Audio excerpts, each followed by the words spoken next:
గోదావరి ప్రాజెక్టుల నిర్మాణ ఒప్పందానికి ముహూర్తం ఖరారైంది. ఈ నెల 23న తెలంగాణ, మహారాష్ట్ర సీఎంలు భేటీ కాబోతున్నారు. ముంబైలో జరగనున్న ఈ సమావేశం తర్వాత ప్రాజెక్టు పనులు షురూ చేసి 2019 నాటికి పూర్తి చేయాలని అనుకుంటోంది ప్రభుత్వం.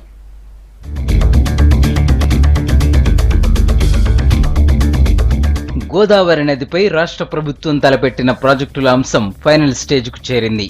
ఈ నెల 23న ముంబైలోని సహ్యాద్రి గెస్ట్ హౌస్లో ఇరు రాష్ట్రాల సీఎంలతో పాటు నీటిపారుదల శాఖ మంత్రులు, అధికారులు భేటీ కానున్నారు. అయితే గత నెల 15న ఒప్పందం కుదుర్చుకోవాల్సి ఉన్నా అది వాయిదా పడింది. మహారాష్ట్ర సీఎం దేవేంద్ర ఫడ్నవీస్ బిజీ షెడ్యూల్తో భేటీ కుదరలేదు. దీంతో ఈ నెల 23న మరోసారి ఇరు రాష్ట్రాల సీఎంలు ప్రాజెక్టులపై సంతకాలు చేసుకోవాలని నిర్ణయించారు.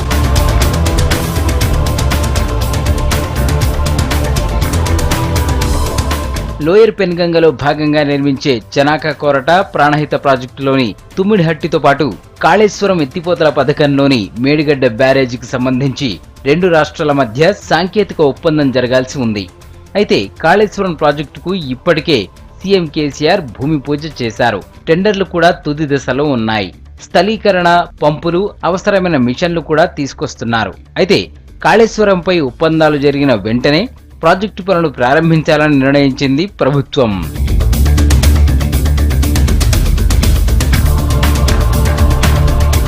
గోదావరిపై నిర్మిస్తున్న ప్రాజెక్టులను ప్రతిష్టాత్మకంగా తీసుకున్న సీఎం మహారాష్ట్రతో పలుసార్లు చర్చలు జరిపారు.